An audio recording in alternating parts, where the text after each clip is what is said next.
Hyperborea, just beyond the hills. Hitler believed that the original Aryan race migrated from a polar Hyperborea, following a solar religion dominated by the warrior ethos and the conquering spirit.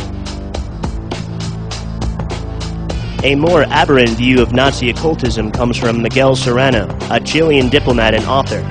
His work on Hitler describes a cosmic struggle between the order of Nazis who are currently located in a hidden base in Antarctica against the demiurge, Judaism, Christianity, and Freemasonry. The deliverance of the Aryan race will come when Nazi flying saucers emanate from Antarctica and take over the world.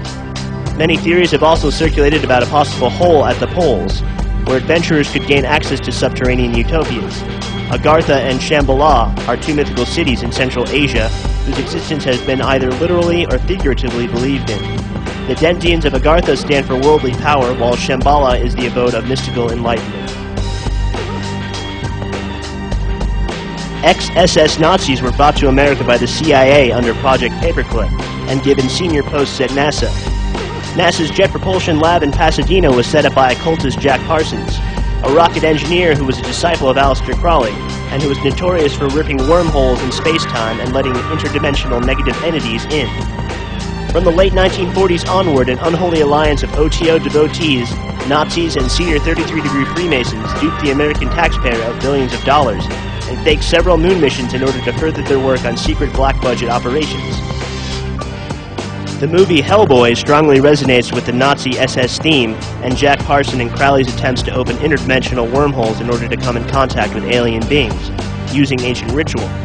This was of course the goal of Hitler as well, and one of the major areas of research he gave to his Brill Society.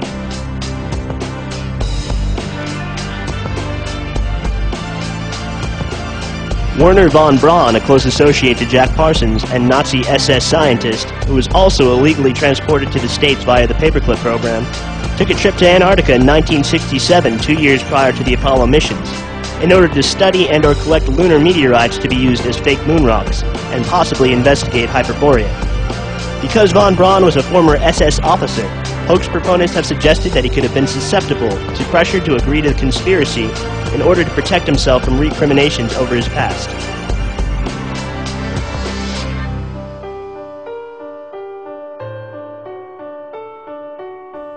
Hubbard, founder of Scientology, was also friends with Jack Parsons, and to give everyone an update on my Cassini satellite project Lucifer research, Scientology makes its way into the Syncremistic fray in 2009 with the film Quantum Quest: The Cassini Space Odyssey, as John Travolta, a Scientology guru, highlights the cast. Shia LaBeouf, our Optimus Christ Cube Guardian, stars alongside our Matrix Messiah Keanu Reeves in a story concerning Magog, the son of Lucifer trying to use the Spear of Destiny to unleash hell on Earth.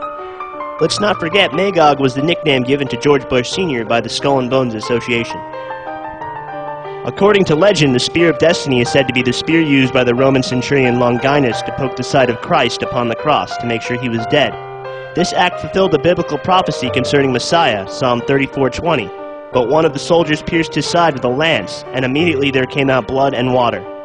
Either Joseph of Arimathea or Mary Magdalene collected these mystical substances in the Holy Grail, after which it, along with the other utensils involved in the crucifixion, the spear, the purple robe, the reed wand, and the crown of thorns, disappeared. Only the Spear of Destiny has supposedly ever been found. A young Adolf Hitler became entranced by the aura of the spear while it was on display in Vienna. A guide told him that the legend was whoever possessed it would control the destiny of the world. Hitler became an avid researcher of spear lore. When he rose to power in Germany, Hitler annexed Austria in 1938 and retrieved the spear for his own. Hitler surely knew the medieval relic he retrieved was not the actual spear. Heinrich Himmler also knew it was not the real spear, as evidenced by the design of his Wewelsburg complex, the symbolic seat or center of SS power. Near Paderborn in Westphalia, Himmler believed the spear was something far more profound. René Descartes referred to the pineal gland as the seat of the soul. It's often referred to as the third eye. It is believed by some to be a dormant organ that can be awakened to enable telepathic communication, or an uplink between this realm and higher realms. Science has recently discovered that the pineal gland is covered with crystalline structures called calcite microcrystals. In his book, The Spirit Molecule, Dr. Rick Strassman states that in addition to melatonin, the pineal gland secretes a psychedelic chemical called DMT. His case studies are loaded with astounding stories of another realm experienced under the influence of the drug. These testimonies include contact with otherworldly beings and locales and knowledge of the underlying unity of all that is. Himmler's Wewelsburg Castle is the point or apex of the actual representation of the Spear of Destiny. From a bird's-eye perspective, the entire complex looks very much like the human brain. Stranger still, the Eye of Horus, or the Eye of the Moon, also fits nicely into this map, implying that Horus, Jesus, and all other sun gods were representations of the psychedelic experience, discovered through the DMT pathways in the crystalline-covered hallways of the pineal gland. This is also the eye that you see atop the pyramid on the dollar bill, the one true Stargate and inner Messiah. The magic psilocybin mushroom being the manna or his flesh Catholics so ignorantly take in wafer form at communion. And here's an excerpt from Daniel Pinchback's Breaking Open the Head on his first experience with DMT. As I had been warned, it was like smoking a shard of lawn furniture. With the next intake, the unfolding and unveiling began. Runes and geometric patterns filled the air, hovered around me, tattooed themselves over the walls, the furniture, the other people in the room. These images were copper or golden colored, and I only had a few seconds to look at them. In those few seconds I saw an intricate interweave of sacred geometrical motifs, pentagrams, seals, and symbols, golden triangles, drawn from every mystical and traditional source.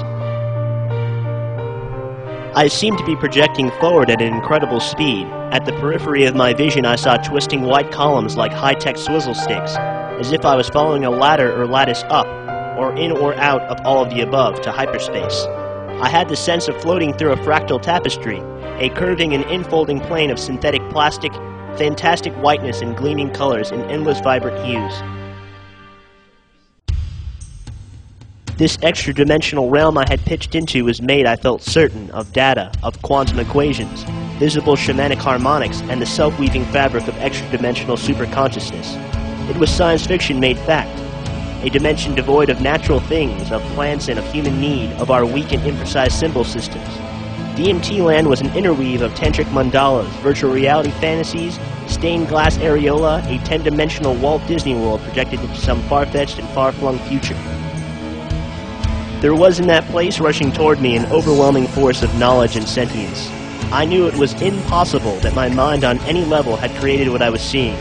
This was no mental projection. This was not a structure within the brain that the drug had somehow tapped into. It was a non-human reality existing at a deeper level than the physical world.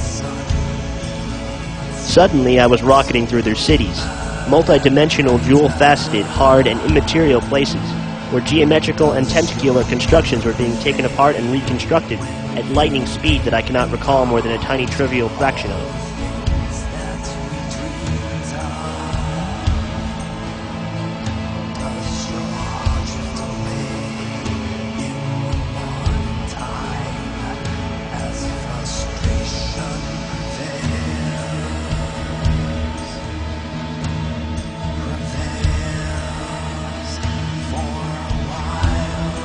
They were humanoid as far as I can remember, which is unfortunately not far enough. I recall a blue entity, blue like the color of certain celestial Buddhas in Tibetan Tenka paintings. Gesturing in my memory, I see him with one hand raised, waving at me. There were fountains and spinning mandalas like lit-up roulette wheels or flowering chakras that seemed organic as well as mechanical. At the center of the city there was a great fountain like the fountain at the center of a Renaissance town square, where bits of data or perhaps mathematical potentialities or burbling new test tube universes were flowing in rainbow patterns of ultraviolet froth.